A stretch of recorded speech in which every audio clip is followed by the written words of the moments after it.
Deux amis écoutaient désespérément la radio alors que leur monde était perdu, à la recherche d'une information qui les aiderait peut-être à sauver leur monde.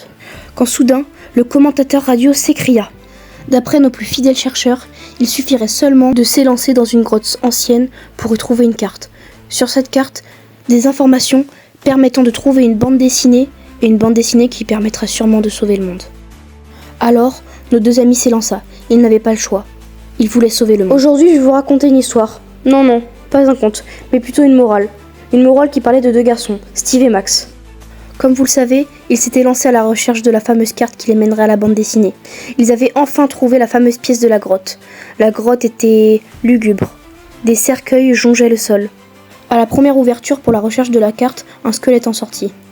Pas de panique, nos deux aventuriers étaient courageux, et le squelette explosa vite en morceaux sur le sol. Ils avaient enfin trouvé la carte. Les recherches ne furent pas longues et fatigantes, mais désormais, il fallait déchiffrer la carte, en priant pour que la carte soit dans leur langue. Et bingo, la carte était en français. Chers voyageurs, si votre monde est en danger et que vous avez trouvé cette carte, il est temps de le sauver. Reposez-vous bien cette nuit, car demain, vous devrez vous rendre à ces coordonnées. 47.3667 -200833, Loire-Atlantique. PS, vous y trouverez une bande dessinée magique, où tout ce qui vous permettra de sauver votre monde est écrit. Ils avaient enfin compris où aller. Leur monde allait être enfin sauvé. Alors il reprit la carte. Effectivement, Steve avait proposé de s'installer dans le village voisin pour se reposer. Comme la carte l'avait indiqué, demain, ils devraient travailler dur. Mais bizarrement, une personne les suivait derrière. Cet homme leur voulait-il du mal? Je ne sais pas.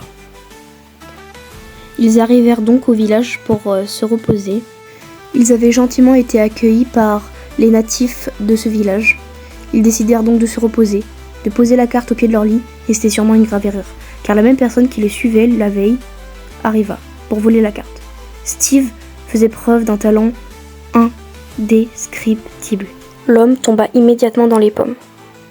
Après discussion, l'homme ne se souvenait plus de rien, et Steve ne disait avoir rien vu. Peut-être voulait-il garder ça pour lui. En tout cas, après discussion, il fut décidé que l'homme les accompagnerait. Alors ils partirent ensemble.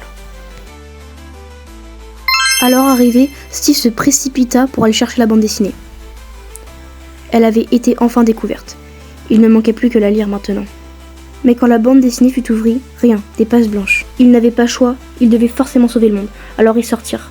Peut-être que le pouvoir était finalement entre eux. Steve l'avait forcément compris. Alors ils s'élancèrent au milieu du champ de bataille, poussant ses amis à venir avec eux, et la magie opéra. Si vous ne l'aviez pas compris, il y avait bien écrit quelque chose dans cette bande dessinée. À travers ces multiples pages blanches, une phrase simple était écrite.